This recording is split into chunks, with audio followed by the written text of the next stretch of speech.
Welcome students, स्वागत है आपका। आज स्टूडेंट हमारी क्लास जो है, क्लास नंबर है आज हमारी 2 और जो हमारा टॉपिक था वो है प्रॉफिट एंड लॉस।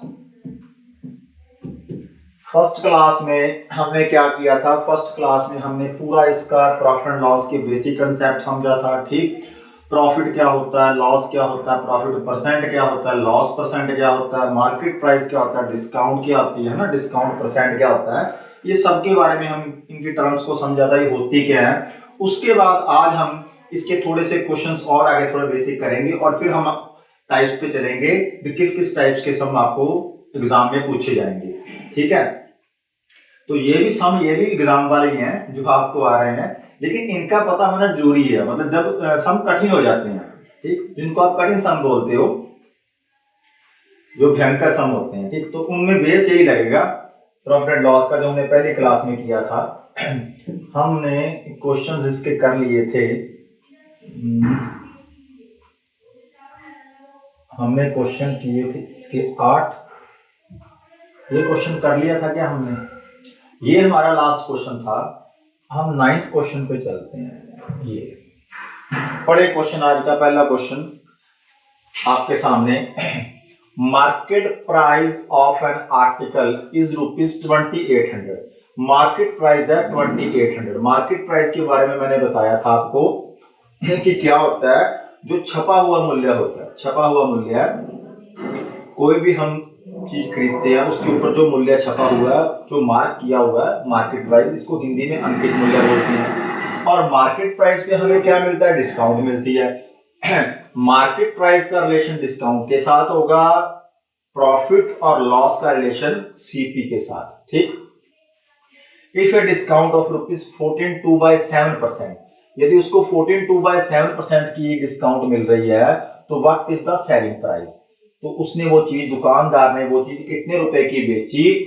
यदि वो 2800 रुपए उसके ऊपर मार्क करता है, 2800 रुपए मार्क करने के बाद ये वाली डिस्काउंट देता है, वो डिस्काउंट आपको परसेंटेज में दी होगी, मार्केट प्राइस रुपयों में है, और पूछा है उस प्राइस का बेच मूल्य क्या है, विक्रय मूल्य क्या है। हिंदी में अंकित मूल्य आपको दिया हुआ है 2800, रेट तो मतलब परसेंटेज आपको दी है छूट की, डिस्काउंट छूट की जो परसेंटेज है 42/7%। वस्तु का विक्रय मूल्य क्या है?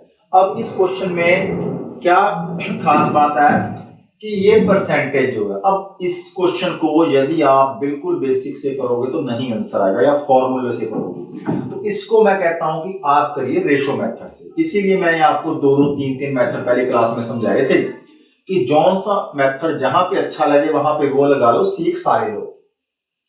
तो फॉर्मूले से तो बहुत कठिन हो जाएगा। ठीक है, इसकी यदि हम निकाल लें 114 से 2/7%, वो भी मुश्किल है। चल, इसको रेशो मेथड से करेंगे। अंकित मूल्य कितना? 2800। अंकित मूल्य मतलब मार्केट प्राइस। तो मार्केट प्राइस मेरे पास है 2800। Market price 2800। डिस्काउंट जो है, जो उसने दी है, डिस्काउंट परसेंट, जिसको आप छूट बोलते हैं हिंदी में, वो 14.2/7%। देखो यहां पर डिस्काउंट बिगड़ी हुई है, मैं इसको बोलता हूं बिगड़ी हुई डिस्काउंट, जो आजकल एग्जाम में पूछी जाती है। पहले क्या होता था? 10%, 20%, 30% तो सीधा निकाल लेते थे, है ना। इसका 10% तो 10% निकाला और 10% क्या है, माइनस कर दिया। ठीक है, 20% होता 20% निकाल लेते सीधा। ये सीधी निकालनी थोड़ी सी कठिन है, निकल जाएगी ये भी सीधी, लेकिन उसमें समय ज्यादा लगेगा। समय क्या है? ज्यादा लगेगा। तो इसलिए इसको मैं बोलता हूं किस मेथड से करो आप? रेशो मेथड से। फ्रैक्शन में इसकी वैल्यू आपको पता हो, ठीक है, और फिर हम सीधा करते हैं। हमने निकालना क्या है? जो हमने निकालना है वो है सेलिंग प्राइस, इसका बेच मूल्य, विक्रय मूल्य क्या होगा। तो देखिए, पहले आप ये समझिए और ये बात आप याद रखिए कि इसकी फ्रैक्शन वैल्यू आपको सीधी आनी चाहिए, इसकी फ्रैक्शन वैल्यू क्या होती है। ठीक है, जैसे मैंने आपको पहली क्लास में थोड़ा सा बताया था कि आप इस तरह से याद कीजिए, इनको 10-12 तक याद कर लीजिए, 15 तक, बाकी आपको धीरे धीरे देखिए। आप ये मतलब है को याद करना पड़ेगा, एक बार इकट्ठा ही होगी, लेकिन याद करना बहुत आसान है। इनको 2-4 बार पढ़ोगे आपको याद हो जाएगा, इतना कोई टिपिकल भी नहीं है ये। 14/7% का मतलब क्या होता है अभी? 14/7, तो 14/7 की जो फ्रैक्शन वैल्यू होती है वो होती है 1/7, 1/7। नहीं तो फिर आप बना लिए, बनाओगे तो आपका टाइम लगेगा, ठीक है। सीधा पता हुआ आपको कि इसकी फ्रैक्शन वैल्यू 1/7 कैसे बनेगी, ये देखिए। 14 को 7 से गुना करोगे तो आएगा 98, 98 को 2 से गुना करोगे तो बन जाएगा 100, और ये परसेंटेज से 100 क्या है, कैंसिल हो जाएगा, और 1/7 आपकी फ्रैक्शन वैल्यू आ जाएगी। अब यदि मैंने यहां से देखा भी 1/7 है मेरे पास, तो 1/7 का मतलब क्या होता है? फर्स्ट क्लास में मैंने बड़ी डिटेल में बताया ये आपको। 1/7 का जो मतलब होता है कि ये जो 1 है ये डिस्काउंट है, और जो 7 है डिस्काउंट किसके ऊपर होती है? मार्केट प्राइस के ऊपर होती है। 7 यदि मेरा मार्केट प्राइस है तो 7 रुपयों के ऊपर मैं 1 रुपया क्या दे रहा हूं? डिस्काउंट दे रहा हूं। डिस्काउंट हमेशा मार्केट प्राइस के ऊपर। अब देखिए आगे हम बनाएंगे अनुपात, किस किस का अनुपात? मार्केट प्राइस का, और किसका अनुपात? और मैं अनुपात बनाऊंगा सेलिंग प्राइस का।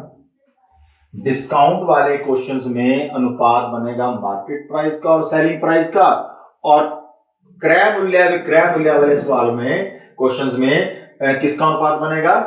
सीपी और एसपी का।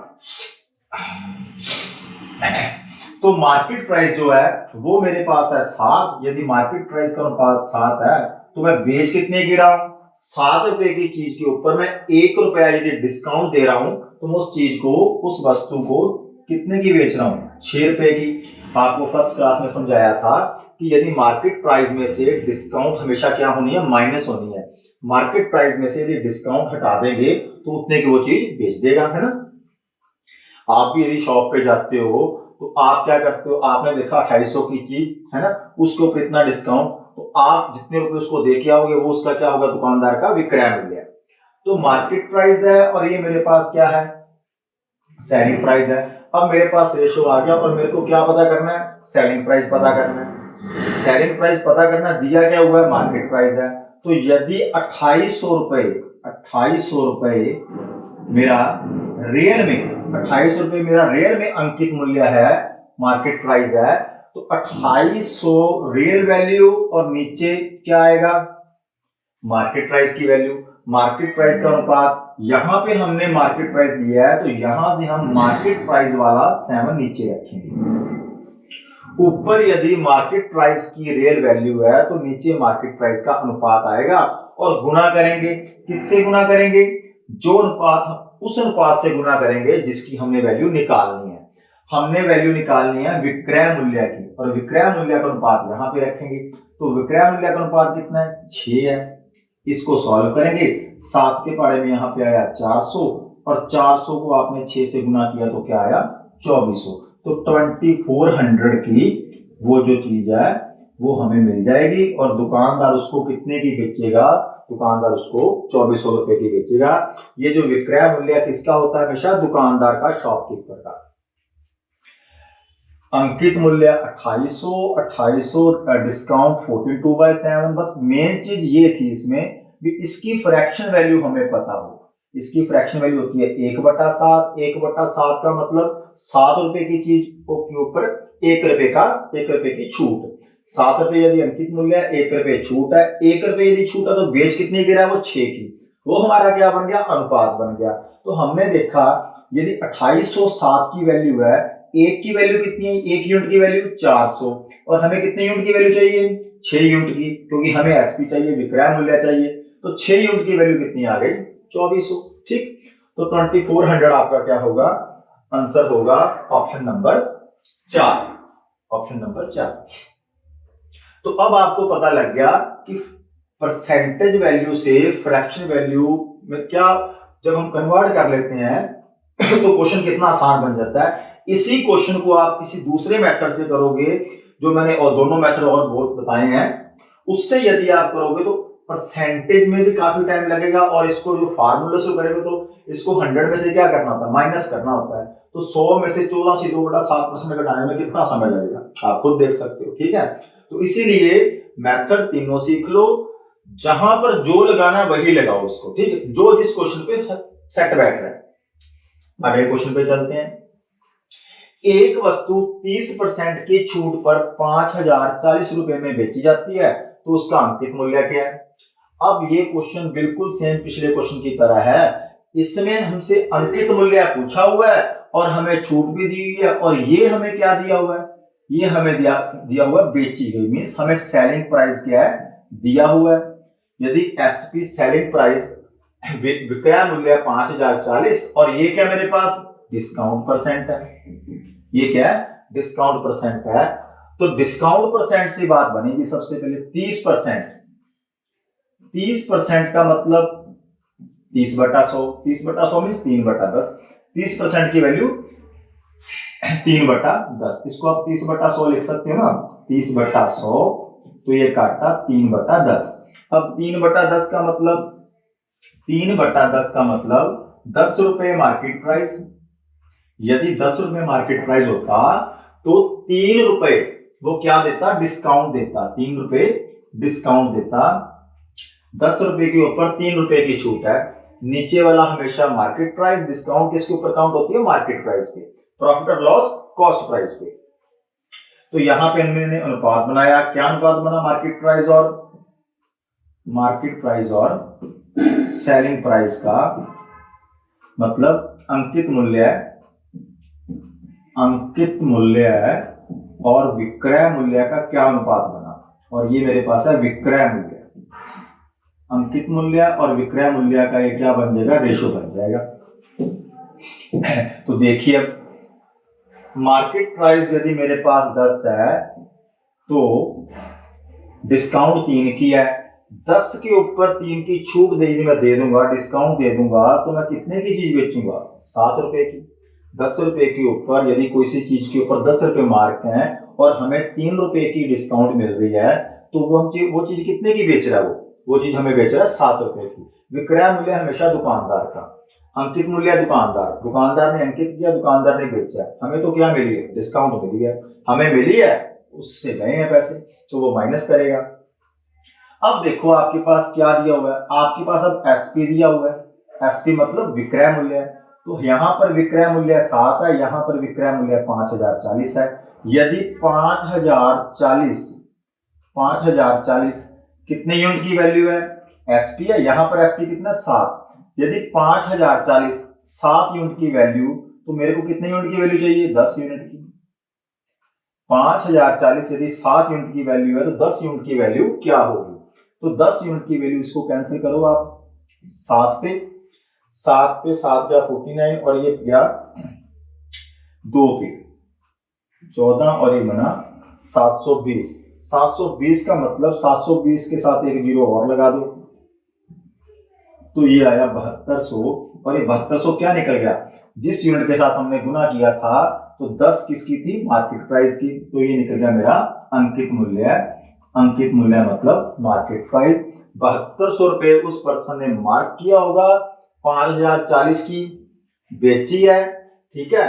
तो यही हमसे पूछा था कि जो पर्सन कोई चीज यदि 5040 की बेच रहा है तो उसने उसके ऊपर मार्क किया कितना किया था, यदि वो डिस्काउंट भी दे रहा है 30% की, तो मार्केट प्राइस ज्यादा किया होगा ना। मार्केट प्राइस यदि ज्यादा होगा 30% की डिस्काउंट देने के बाद वो 5040 की बेच रहा था, तो आपका आंसर आएगा 7200 रुपये, ऑप्शन नंबर 2।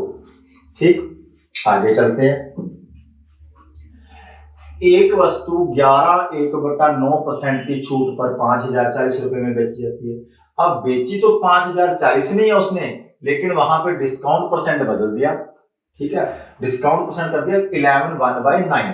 ठीक, तो वस्तु का अंकित मूल्य क्या है, वस्तु का मार्केट प्राइस क्या है, तो हमें इसकी फ्रैक्शन वैल्यू पता हो, यदि आपने फ्रैक्शन वैल्यू याद कर रही है तो आप अब सीधा लिखोगे कि 11/1/9 किसके बराबर होता है 1/9 की, इसकी फ्रैक्शन वैल्यू 1/9 होती है। ठीक, 99 और 100 पूरा बन गया, 100 से परसेंटेज खत्म, क्या है 1/9। 1/9 का मतलब कि ये हमारा मार्केट प्राइस और ये हमारी डिस्काउंट। मार्केट प्राइस और डिस्काउंट में हमसे क्या मिलेगा, मार्केट प्राइस और डिस्काउंट से हमें मिलेगा एमपी, क्या मिलेगा, हमें मिलेगा एमपी मिलेगा और एसपी मिलेगा। तो आप पहले क्या लिख लो, पहले आप लिख लो मार्केट प्राइस। तो यदि मार्केट प्राइस और सेलिंग प्राइस का मेरे पास अनुपात आ जाए तो एक चीज तो हमें दी हुई है, यदि कोई चीज 9 रुपए की मार्केट प्राइस है किसी वस्तु का तो उसके ऊपर 1 रुपए की डिस्काउंट है, इसका मतलब वो बेच कितने की रहा है, 9 रुपए की चीज के ऊपर 1 रुपया डिस्काउंट दे रहा है तो वो 8 रुपए की चीज बेच रहा है। ठीक है, हमेशा एसपी एमपी से छोटा होगा हमेशा। ठीक है, क्योंकि एमपी में दो चीज नंबर, दो वस्तुएं हैं, मतलब दो वस्तुओं का मूल्य है, एक तो वस्तु का मूल्य है और साथ में क्या है, डिस्काउंट भी है ना, इसमें डिस्काउंट भी और बेचने वाली चीज भी है। इसमें क्या सिर्फ इसमें से डिस्काउंट निकाल दें तो वो क्या बच जाता है, वो एसपी बच जाता है। एमपी में एसपी भी है जिसमें ऊपर उसने बेचा है, प्लस क्या है, डिस्काउंट है। यदि डिस्काउंट इसमें से निकाल दे तो क्या बच जाता है, वो एसपी बच जाता है। इसलिए मैं बताता हूं कि एमपी में दो चीजें शामिल है, एसपी और डिस्काउंट, और डिस्काउंट इधर निकल गया और क्या बच गया, एसपी बच गया। तो इससे निकालना है, 9 से 1 निकालोगे क्या बच जाएगा, 8 बच जाएगा, ये आपको पता है 1 है। ठीक, अब देखा हमने आगे कि यदि 9 रुपए एमपी है तो यहां पर 5040 क्या है, एसपी है। तो 5040 जो हमें दिया हुआ था 5040, वो कितने यूनिट की वैल्यू है, 5040 में बेचिस गई है, मतलब ये एसपी है। तो यहां पर एसपी ढूंढो क्या है, यहां पर एसपी है 8, यहां पर एसपी है 8, और हमने निकालना क्या है, यहां से हमारे पास 1 यूनिट की वैल्यू आ जाएगी। मीन्स मैं क्या कहता हूं कि जो नंबर हमें दिया हुआ है रियल में वो ऊपर रखो, इसको भाग किससे करेंगे, इसको भाग करेंगे जो इसके यूनिट हमने निकाल लिया, जो रेशो हमने निकाल ली है, तो हमने 8 यूनिट निकालने हैं किसके, एसपी के, 8 रेशो निकाल लिया है, 8 से इसको भाग किया और निकालना क्या, वो यहां पे रख लो। हमने अंकित मूल्य निकालना है, अंकित मूल्य का अनुपात कितना है, 9 है। काटो इसको 8 के पहाड़े में, 8 के पहाड़े में यदि मैंने काटा तो ये गया 6 नंबर पे आया 48, कितना बचा, 2 बचा, 2 और 4 बना 24, 3 नंबर पे आया 24 और ये साथ में क्या आ गई, 0 आ गई। ठीक, अब 63 को आप 9 से मल्टीप्लाई करोगे तो यहाँ पे क्या आएगा, 7, 0 तो आएगी पीछे, 7 2 कैरी किया, 54 और 2 56, 5670 रुपए की वो चीज उसने क्या की थी, उसके ऊपर मार्क किया था, अंकित मूल्य था 5670, आपका ऑप्शन नंबर 4 5670। तो ये हमारे बेसिक क्वेश्चंस चल रहे हैं। आगे जाके अब आज भी आपको पहले 1-2 दिन प्रॉपर सारी चीजें बताता हूं, आराम से लिख के, आगे आने वाले क्वेश्चन में मैं सीधा यूज करूंगा। तो जो लंबी रेस का घोड़ा होगा वहां पे बड़ी तेजी से भागेगा, ठीक है, लंबी रेस का घोड़ा। लेकिन जो लंबी रेस के घोड़े नहीं होते वो लास्ट वाली क्लासों में उनको बिल्कुल समझ नहीं लगती। क्यों नहीं लगती, इसके पीछे कारण है, क्योंकि उन्हें ये क्लासें अच्छी तरह से देखी नहीं होती, लगाई नहीं होती। पहली 1-2 क्लासों में तो बिल्कुल एक जैसे क्वेश्चन आते हैं ताकि आप थोड़ा सा यूज ऑफ हो जाओ, उसको करने का पता लग जाए आपको तरीका, क्योंकि फिर जो है पसीना छुटा देने वाले क्वेश्चन, जो भयंकर से भयंकर क्वेश्चन है आगे आने वाले हैं, इसकी टाइप्स बहुत सारी होती हैं। ठीक है, तो आगे चलते हैं।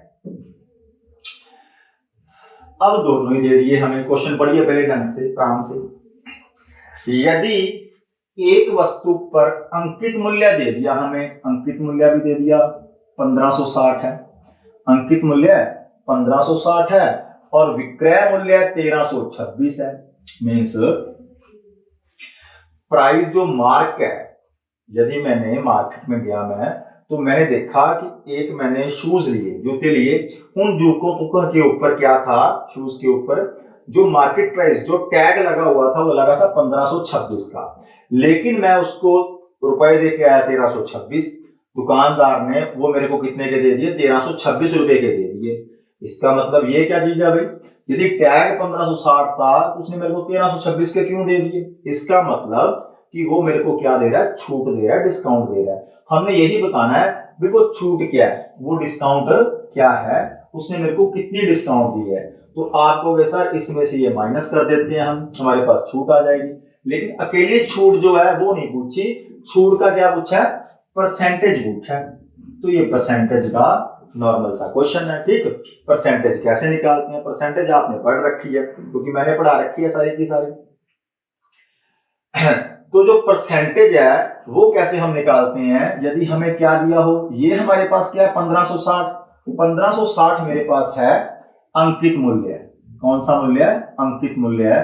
तो यदि अंकित मूल्य 1560 है, अंकित मूल्य 1560 है, जो जूतों के ऊपर, जो जूते मैं लेने गया था उनके ऊपर जो मार्केट प्राइस था, टैग प्राइस था, लिस्टेड प्राइस कह दें, टैग प्राइस कह दें, मार्केट प्राइस कह दें, एक ही बात है, ठीक है। अंकित मूल्य यदि 1560 रुपए है तो हमने बताना है कि उसको कितने परसेंट की डिस्काउंट दिया उसने, और यदि दुकानदार ने हमें वो चीज 1326 रुपए की बेची है, बेची मतलब विक्रय मूल्य है, बेची मतलब विक्रय मूल्य है। विक्रय मूल्य दुकानदार का होता है ना, अंकित मूल्य भी दुकानदार का। दुकानदार ने अंकित अपनी मर्जी से कर ली, हमें नहीं पता कितने की वो लाया, क्या पूछा, वो कुछ नहीं पता, हमें तो सिर्फ इतना पता है कि उसके ऊपर जो टैग लगा हुआ था 1560 का लगा था और 1326 रुपए में उसने हमें बेच दी, 1326 रुपयों में उसने हमें बेच दी।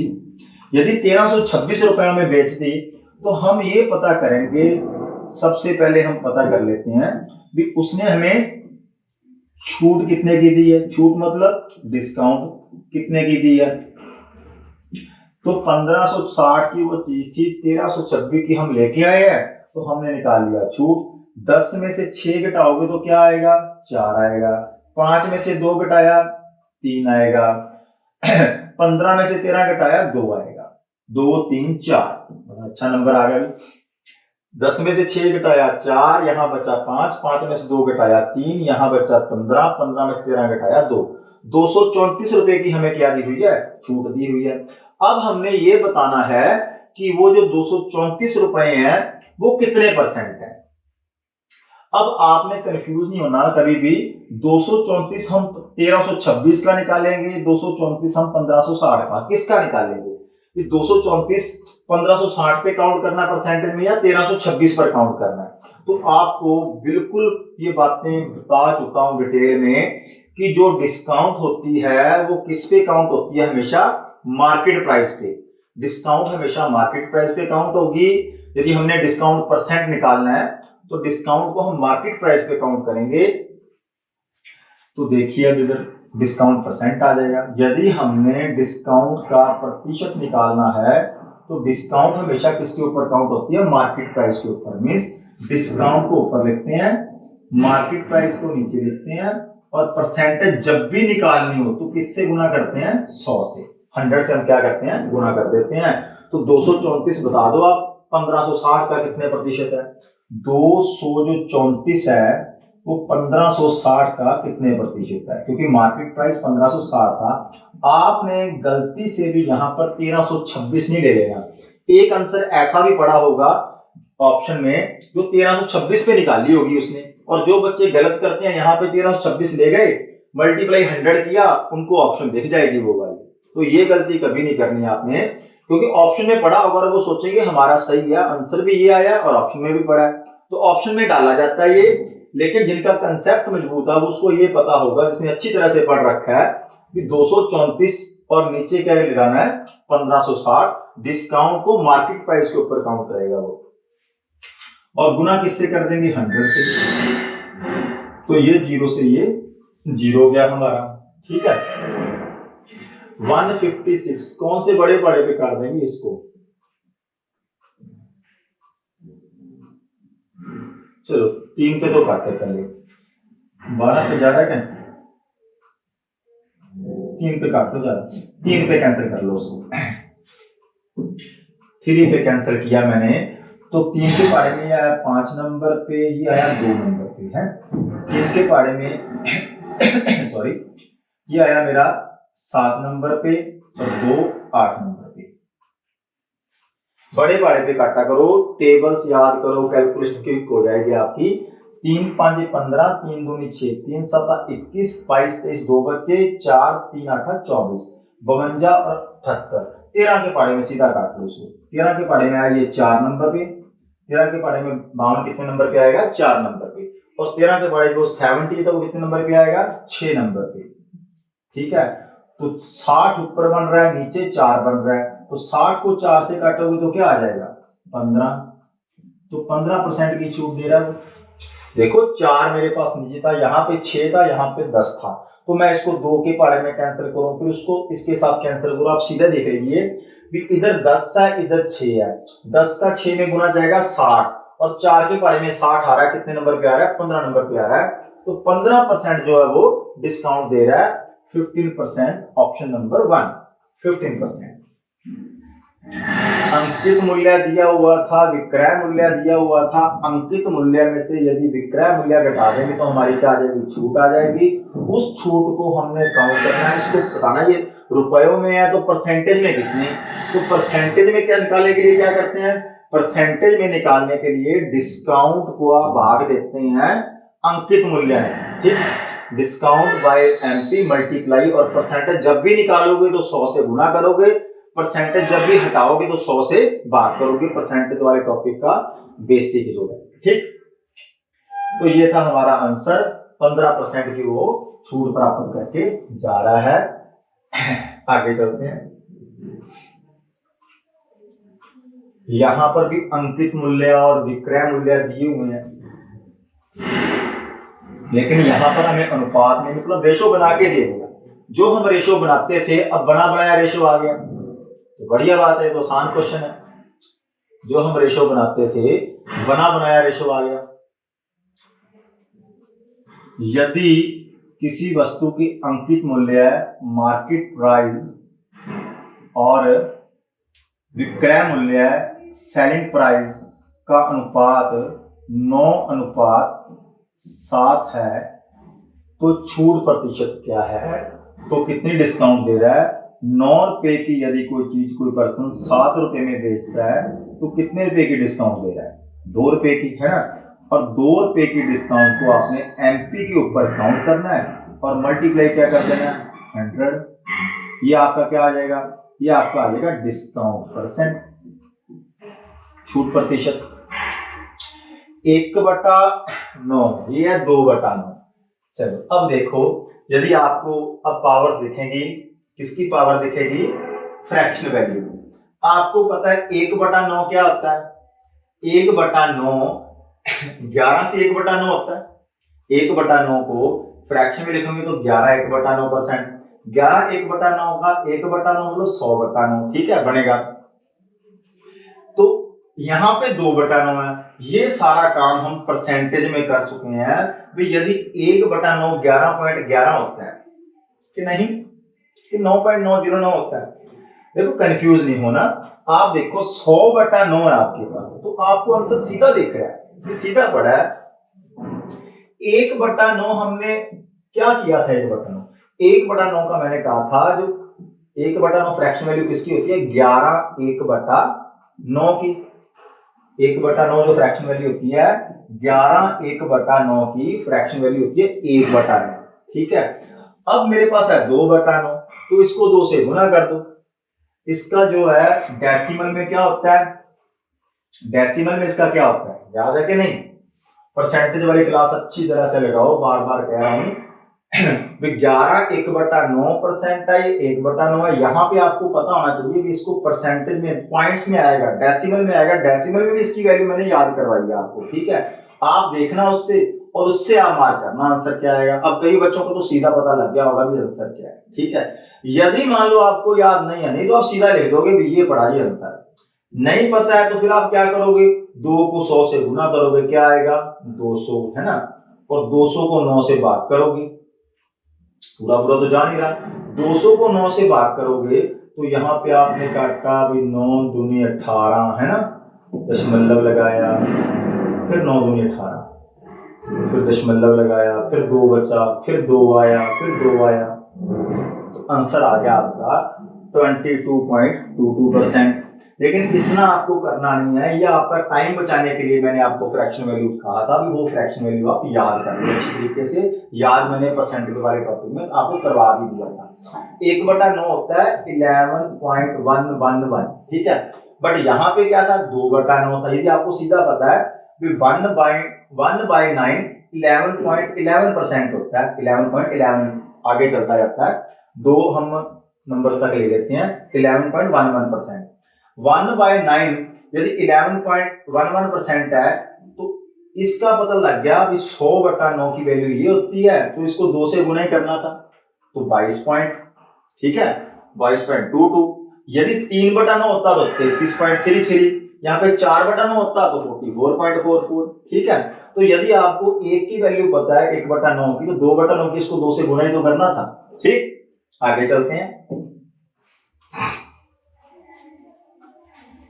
एक कुर्सी का विक्रय मूल्य 5709 रुपए है, हानि प्रतिशत। अब देखो लाभ आने वाले क्वेश्चन आगे। इससे पहले जो भी हमने क्वेश्चन किए, हमने मार्केट प्राइस, डिस्काउंट और सेलिंग प्राइस, तो आपको पता लग गया होगा कि मार्केट प्राइस, डिस्काउंट और सेलिंग प्राइस तीनों को चीजों को कैसे निकालते हैं, कोई भी तरह से पूछी हो तो। अब क्वेश्चन फिर आ गए, विक्रय मूल्य, हानि प्रतिशत, कुर्सी का लागत मूल्य क्या होगा।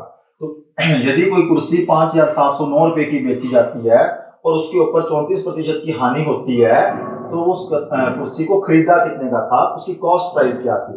Selling price of a chair is ₹5709। If loss percent is 34%, then what is the cost price of chair. Chair का कॉस्ट प्राइस क्या था। तो मैंने देखा कि मेरे पास सबसे पहले क्वेश्चन यहीं से बन जाएगा। 34% की कोई चीज यदि हानि हुई है तो इसका मतलब 34% मैंने जब यहाँ पे लिखा तो मैंने कहा भी 34/100 लगा लो, आसान सा ही है ना। तो इसको काटा 2 के पाड़े में, तो यहाँ मेरे पास आ गया 17, यहाँ आ गया 50। अब ये कटता नहीं है, ठीक है। तो 17/50 का मतलब क्या है कि 50 रुपए यदि उसका कॉस्ट प्राइस रहा होगा, क्रय मूल्य रहा होगा, तो 7 रुपए की हानि हुई है। क्या हुई है, हानि। यहाँ पे दो चीजें होती हैं, ये हुआ उसको लॉस। कॉस्ट प्राइस और सेलिंग प्राइस, कॉस्ट प्राइस और सेलिंग प्राइस का अनुपात बनाने के लिए मेरे को क्या करना पड़ेगा। कॉस्ट प्राइस और सेलिंग प्राइस का अनुपात बनाने के लिए मेरे को करना पड़ेगा, कॉस्ट प्राइस में से लॉस घटाऊं के प्लस करूं। बच्चों को बड़ी कंफ्यूजन होती है, भी कई बार सर घटा देते हैं, कई बार जोड़ देते हैं। अरे भाई थोड़ा सा सोच के देखो अपने आप कि यदि 50 रुपए में, यदि 50 रुपए की कोई, क्योंकि नीचे वाला हमेशा आपका सीपी आएगा, इसके नीचे वाला डिनोमिनेटर में जो हर में होगा आपका हमेशा क्या आएगा, सीपी आएगा, क्रय मूल्य आएगा। यदि क्रय मूल्य 50 रुपए है, मैं कोई चीज 50 रुपए की खरीद के लाया था और मेरे को 17 रुपए का नुकसान हो गया, तो बेची मैंने कम में होगी, कम रुपए में बेची होगी। तो 50 रुपए वाली चीज जिसका कॉस्ट प्राइस 50 है, वो यदि 17 रुपए नुकसान पे बेची जाती है तो कितने की बेची गई होगी, 50 से कम में बेची गई होगी। मींस इसमें से ये माइनस करेंगे, यहाँ पे प्रॉफिट होता है जुड़ जाता है, लॉस होता है माइनस होता है। तो 50 में से 17 घटाओ, 33 रुपए में वो चीज उसने बेच दी होगी 33 रुपीज में। इस बात को तो आपको समझना ही पड़ेगा, क्योंकि देखो आसान सी बात है, बिल्कुल टफ नहीं है। और 2-3 क्वेश्चन और हम ऐसे करेंगे, फिर धुआंधार क्वेश्चन आ जाने हमारे आगे, ठीक है।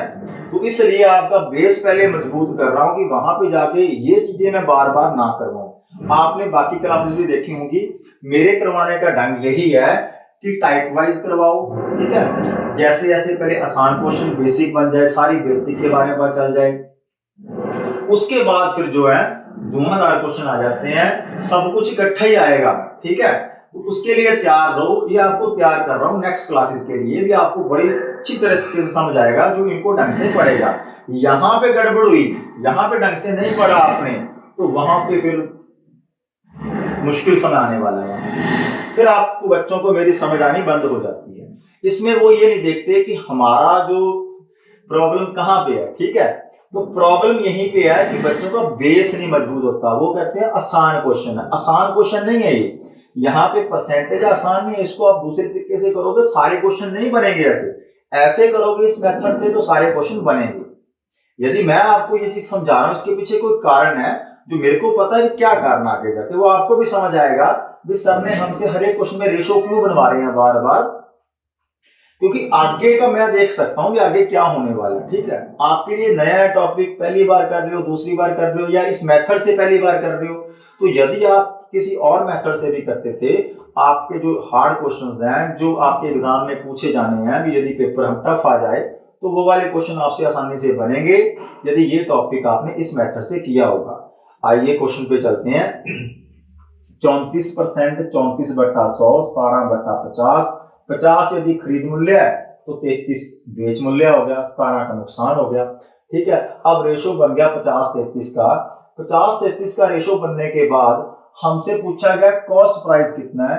फिर तो आसान सी बात है, ये किसका रुपए है, विक्रय मूल्य की, तो हमें विक्रय मूल्य का अनुपात ही निकालना था, वो हमने निकाल लिया 33 है। ठीक है, अब देखो आपको बार बार नहीं करना पड़ेगा, सीधा देखेगा आपको 34 है, 100 है, पेन उठाने की जरूरत नहीं है आपको। ठीक है, ये तो समझने के लिए मेरे को लिखना पड़ता, आपने इतना नहीं लिखना कभी भी। आपने सिर्फ क्या करना है, आपने यही करना है कि एक बार आपका हाथ चलने लग जाए फटाफट। ठीक है, तो हाथ जब चलने लग जाता है उसके बाद फिर हम पेन भी साइड पे रख देते हैं, फिर सीधा देखते हैं ये आया आंसर ये आया। ठीक तो हमने अनुपात बना लिया, रेशो बनाने के बाद देखा कि ये वैल्यू किसकी है, ये वैल्यू है विक्रय मूल्य की, तो लिखा हमने यदि ये विक्रय मूल्य की वैल्यू है 5709 और नीचे विक्रय मूल्य का अनुपात लेके आए, वो कितना है 33 है। ये 33 यूनिट 5709 के हमेशा अनुपात जो बनाया है, इसीलिए तो बनाया ना, वो इसीलिए बनाया था क्योंकि 5709 रुपए विक्रय मूल्य था। विक्रय मूल्य का अनुपात क्या है, नीचे आया, और जिस अनुपात को मेरे को चाहिए, कुर्सी का लागत मूल्य चाहिए, तो लागत का अनुपात 50, वो मेरा यहाँ पे आया। तो जो यहाँ पे लिखता हूं वही चीज हमारे पास निकलती है। ठीक है, ये दी है तो नीचे दिया हुआ अनुपात, ये निकालनी है तो वो चीज हमारी वहां पे आएगी। तो ये क्या आ जाएगा, कुर्सी का, उस चेयर का कॉस्ट प्राइस आ जाएगा 9, 7, 16 - 5 11। ये भाई 11 के पहाड़े में चला जाएगा, 11 के पहाड़े में आएगा 3 नंबर पे, ये 11 के पहाड़े में आएगा, 5 पे गया 55, 2 बचा 20, 1 पे 9 बचा 99, 9 पे 519। ठीक है, 9, 5, 14, 1, 15, 3 पे फिर काट लो इसको, 17 पे गया, ये 3 पे गया 173, 173 का 5 टाइम्स करो, 1730 का आधा कर लो, या यहां पे लिख दो 5, 15 का 5, हंसिलाई 1, 85 और 1, 86। ठीक, 8650 रुपए जो है वो कुर्सी का क्रय मूल्य था। कुर्सी उसने 8685 रुपए में खरीदी थी, जो उसने 5709 रुपए की बेच दी, जिस वजह से उसको 34% का नुकसान उठाना पड़ा। 8650 रुपए, option number 4 number option. Next question, यदि क्रय मूल्य विक्रय मूल्य का 84% है, क्रय मूल्य विक्रय मूल्य का 84% हो तो लाभ का प्रतिशत कितना होगा। पढ़िए क्वेश्चन। अब क्वेश्चन आगे जो है, मैंने जितना बेसिक समझाना था पहले 14-15 क्वेश्चन मैं समझा देता हूं, उसके बाद इस टॉपिक में हम कम से कम भी 80-70-80 क्वेश्चन या 100 के करीब क्वेश्चन करेंगे, जो आने वाली क्लासेस में आपको मिल जाएंगे। तो 100 क्वेश्चंस का जो मेरा टारगेट होता है इसमें, और उसमें लगभग सारी टाइप्स ही कवर कर दी जाती हैं, इससे बाहर कभी प्रश्न नहीं आएगा। आपके सिलेबस को ध्यान में रख के ही क्वेश्चन जो है तैयार किए गए हैं एसएससी जीडी के। ठीक, यदि क्रय मूल्य विक्रय मूल्य का 84% है, if cost price is 84% of selling price, cost price selling price का 84% है, तो लाभ का प्रतिशत कितना होगा।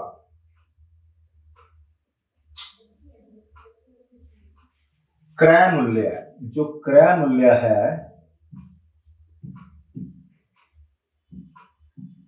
मतलब कॉस्ट प्राइस जो है वो किसके इक्वल दिया हुआ है, विक्रय मूल्य। इसमें रिलेशन दिया हुआ है, क्रय मूल्य और विक्रय मूल्य का संबंध देके बता देंगे। ना तो क्रय मूल्य बताया ना ही विक्रय मूल्य बताया, पर हमें यहां से पता लग गया भाई यदि 84% दिया है तो यदि मैं इसको 84/100 लिखूं तो जो क्रय मूल्य है वो विक्रय मूल्य का 84% है। इसका मतलब ये क्या है, क्रय मूल्य है, और ये क्या है, विक्रय मूल्य है। ठीक, अब यहाँ पे कोई लाभ वगैरह हमें हानि वगैरह नहीं दी हुई, क्रय मूल्य विक्रय मूल्य का 84% है। लेकिन हम इसको यदि ऐसे हम नहीं लिखते तो आप सीधा भी ऐसे समझ सकते हो भी जो क्रय मूल्य है, कॉस्ट प्राइस, विक्रय मूल्य का 84%, विक्रय मूल्य का 84%, विक्रय मूल्य, विक्रय मूल्य का मतलब क्या होता है, का मतलब बोर्ड मास वाली क्लास में का बहुत आया था। विक्रय मूल्य का, विक्रय मूल्य का मतलब गुना विक्रय मूल्य का 84%, 84%, क्रय मूल्य है विक्रय मूल्य का 84%। इसको सॉल्व कीजिए आप, ठीक है। विक्रय मूल्य और क्रय मूल्य का अनुपात बन जाएगा यहाँ पे सीधा, ठीक है। तो यदि क्रय मूल्य को उधर लेके जाते हैं, यहाँ पे आप कर लो सेलिंग प्राइस, क्रय मूल्य विक्रय मूल्य का मतलब गुना कितने प्रतिशत, 84%। तो 100 इधर आ जाएगा, 100 इधर आ गया, ठीक है। इधर क्या था मेरे पास, सेलिंग प्राइस, ये कॉस्ट प्राइस जो है वो नीचे गया, और इस भाई साहब को बोलेंगे आप यहां पे आइए, ठीक। एसपी उधर ही है, 84 नीचे आया, सीपी उधर गया, तो ये हमारा अनुपात बन गया किसका, क्रय मूल्य और विक्रय मूल्य का। विक्रय मूल्य का विक्रय मूल्य, विक्रय मूल्य के नीचे यहां से लाएंगे क्रय मूल्य, यहाँ पे क्या हमारे पास 100 उधर था, 100 इधर आया, 84 नीचे आया, ये हमारे पास रेशो आ गया क्रय मूल्य और विक्रय मूल्य। यहां से आप प्रॉफिट देख लो, यदि कोई चीज 84 रुपए की खरीदी जाती है और 100 रुपए की बेची जाती है, 84 रुपए वाली चीज 100 रुपए में बेची जाती है, तो प्रॉफिट कितना आ गया, लाभ कितना आ गया, लाभ होगा, पक्की बात है, ठीक है। 84 रुपए वाली चीज कितने रुपए में बेची जाती है, 100 रुपए में, तो 100 रुपए में यदि बेची जाती है तो 100 में से 84 माइनस कर देंगे तो क्या आएगा, आएगा हमारे पास 16 आएगा, क्या 16 आएगा। तो 16 रुपीस का प्रॉफिट हुआ है। हमने प्रॉफिट परसेंट निकालना है, क्या निकालना है, प्रॉफिट परसेंट। तो प्रॉफिट परसेंट यहां पे लिखना होगा, ठीक। प्रॉफिट परसेंट क्या होता है, लाभ प्रतिशत, लाभ प्रतिशत क्या होता है, लाभ प्रतिशत होता है, हमने 16 रुपए का लाभ होगा। अब लाभ को सीपी पे काउंट करते हैं कि एसपी पे काउंट करते हैं, पता है आपको, यदि यहां पर 16 है तो नीचे क्या आएगा, किसके ऊपर काउंट करना है, इसको परसेंटेज निकालनी है हमने। तो 16 को हम काउंट करेंगे क्रय मूल्य पर, हमेशा लाभ किसके ऊपर, क्रय मूल्य पर। तो 1600, क्रय मूल्य क्या था ना, 84, सॉरी, 16 को हम 100 पर नहीं काउंट करेंगे, 84 पर काउंट करेंगे और गुना कर देंगे 100 से, ठीक है। तो निकाल लो भाई कितना आएगा, इसको सॉल्व कीजिए। इसको यदि 4 के पहाड़े में काटोगे तो कट जाएगा, यहां पे आया 21 और यहां पे आया 4, मतलब 400/21 आ गया। अब 21 कटेगा नहीं, तो 400/21 किसका बन रहा है, इन दोनों में से देख के आप लिख लोगे 400/21 किसका बन रहा है। आगे चलते हैं, अगला क्वेश्चन। 40,000 रुपए में एक्स एक स्कूटर खरीदता है। एक्स मतलब कोई पर्सन है, कोई व्यक्ति है। 40,000 रुपए में एक्स एक स्कूटर खरीदता है और उसकी मुरम्मत भी करवाता है, और मुरम्मत पर 5,000 रुपए खर्च कर देता है। स्कूटर खरीदा 40,000 रुपए का, मुरम्मत पर लगाए 5,000 और फिर उसको बेच दिया 54,000 में, 54,000 में उसको बेच दिया, और हमने बताना है कि उसको कितने प्रतिशत का लाभ हुआ, कितने प्रतिशत का लाभ हुआ। देखो इसको भी आप रेशो जैसे मर्जी कर सकते हो, रेशो मेथड लगा लो आप, परसेंटेज मेथड लगा लो आप, फॉर्मूले से कर लो, कोई फर्क नहीं पड़ता, पर फॉर्मूले याद नहीं होते बच्चों को, इसलिए सीधा भी कर सकते हो, ठीक है। और जो क्योंकि प्रॉफिट परसेंट ही निकालना, अनुपात बना के भी आप कर सकते हो, जो लगा लो यहाँ पे सब कुछ चल जाएगा। अब देखिए, यदि 40,000 रुपए की कोई चीज थी और 5,000 रुपए उसके मुरम्मत पर उसने खर्च किए, तो यहां पे कॉस्ट प्राइस जो है वो कौन सा है, 40,000 है कि 5,000 है? आप कहोगे सर जो चीज खरीदता है वो 40,000 रुपए उसका कॉस्ट प्राइस है और ये उसका सेलिंग प्राइस है, तो फिर ये 5,000 क्या है? 5,000 रुपए क्या है यहाँ पर? 5,000 का क्या यूज नहीं होगा?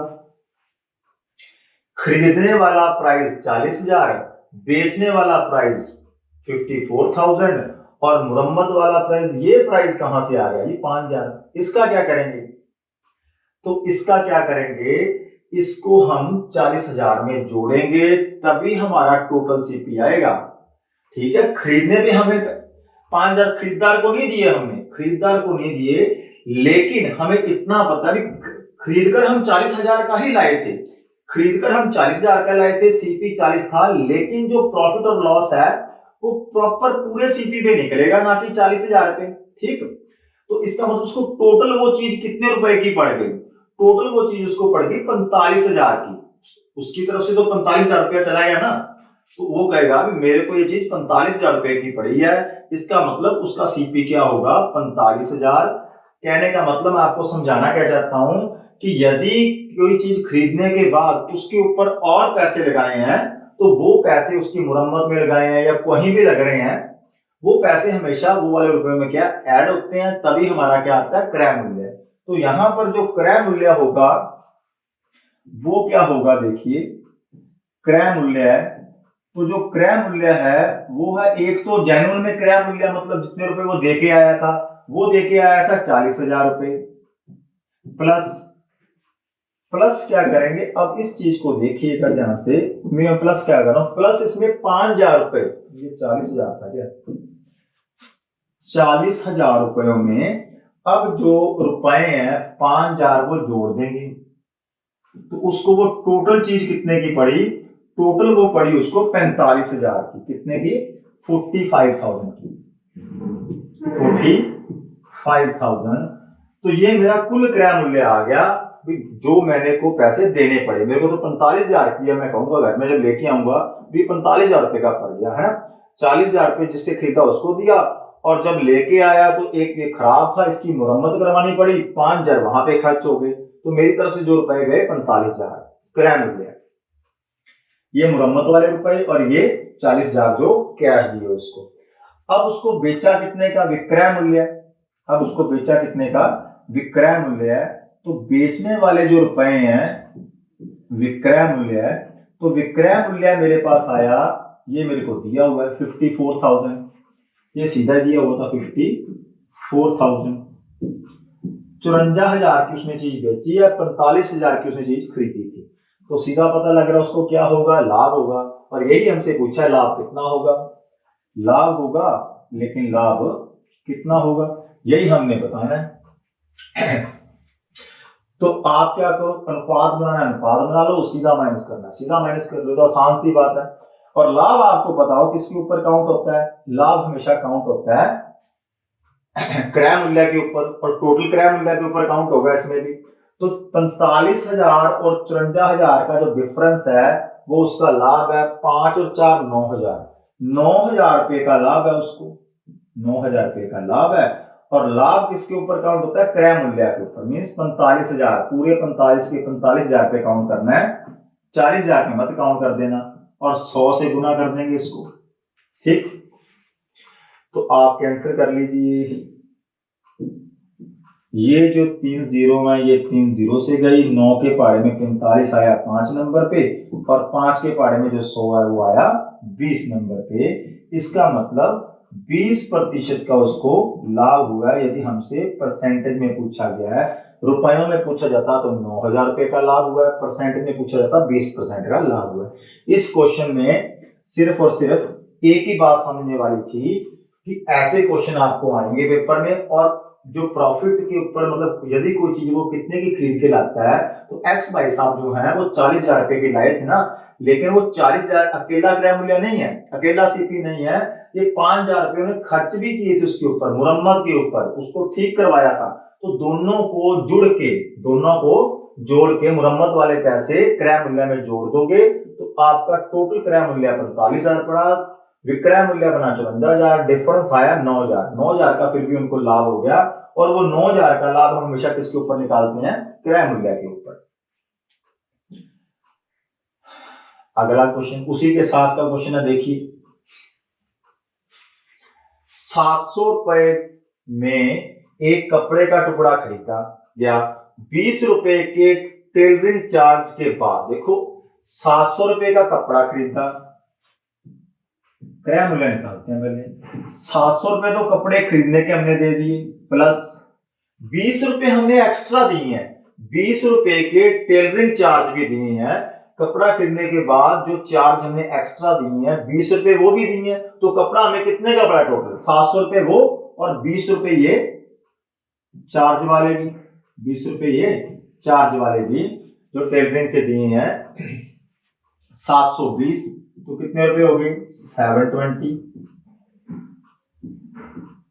720 रुपए। तो अब कॉस्ट प्राइस कितना होगा? 720। मतलब मेरे को वो चीज कितने की पड़ी? 720 की। 12.5% लाभ हुआ तो किस मूल्य पर बेचेगा? प्रॉफिट हमें दे दिया 12.5%, प्रॉफिट परसेंट कितना है? 12.5, और 12.5 की फ्रैक्शन वैल्यू निकाल लो, क्या होती है? 12.5 की फ्रैक्शन वैल्यू होती है 1/8, 1/8 होती है क्या?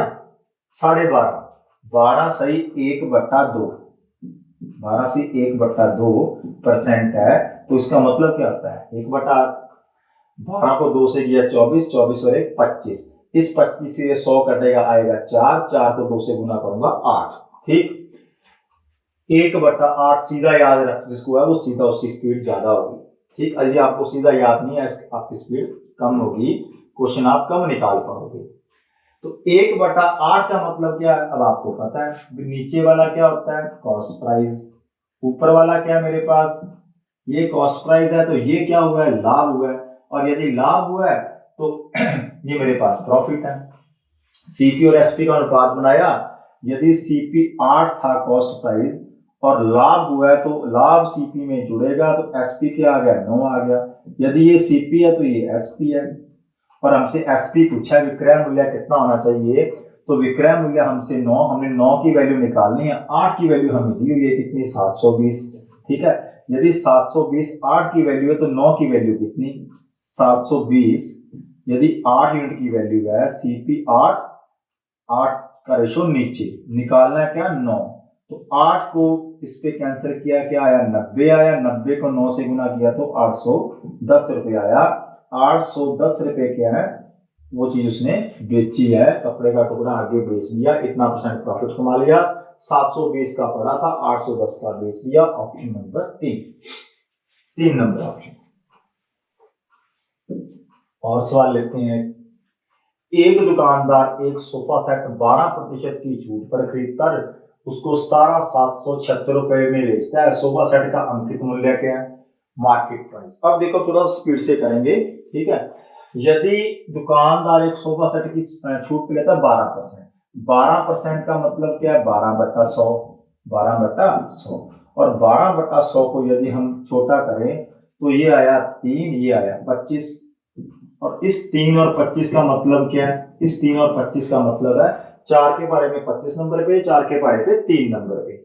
इस 3 और 25 का मतलब ये है कि मैंने एमपी और एसपी का यदि रेशो बनाना है, तो 25 रुपए यदि मेरा एमपी था मार्केट प्राइस, और मार्केट प्राइस में डिस्काउंट हमेशा कम होती है, तो बेचेगा कितना उसको? 22 रुपए में। 25 रुपए यदि मार्केट प्राइस रखा था, तो 3 रुपए घटा के मीन्स 22 रुपए में बेच रहा है, मीन्स इनका अनुपात आ गया 25 अनुपात 22। अब हमने देखा हमें दिया क्या हुआ है? हमें दिया हुआ है में बेचता है, बेचता मीन्स मार्केट प्राइस। वो मार्केट प्राइस हमारे पास रियल में कितना है? 17776, 17776। यदि रियल में 17776 है मार्केट सेलिंग प्राइस, हमारा सेलिंग प्राइस कितना? 22 है, ठीक। और निकालना हमने क्या है? अंकित मूल्य मार्केट प्राइस, और हमारा मार्केट प्राइस कितना है? 25 है। जो निकालना उस अनुपात से गुना, जो दिया उसको भाग कर देंगे, तो ये 22 के पहाड़े में चला जाएगा, 11 के पहाड़े में भी चला जाएगा, ठीक है। तो 11 के पहाड़े पे काट लो आप, यहाँ पे 2 आया, यहाँ पे 1 आया, कितना बचा 6, 67 बना तो फिर 6 आया, 66 1 बचा, फिर 17 बना तो 1 आया, 6 बचा तो फिर 6 आया। फिर इसको 2 के बारे में काट लो, 808 आया। और 808 को यदि आपने 25 से गुना किया तो कैलकुलेशन वाली क्लास देखना, बहुत बढ़िया मैंने मेथड बताया हुआ है कि इसको 4 से भाग कर लो और 2 जीरो लगा दो। जब भी 25 से गुना, 25 की गुना बहुत अच्छी समझाई है मैंने, देखना उसमें, जब भी किसी नंबर को 25 से गुना करनी हो तो इसको 4 से भाग कर लो।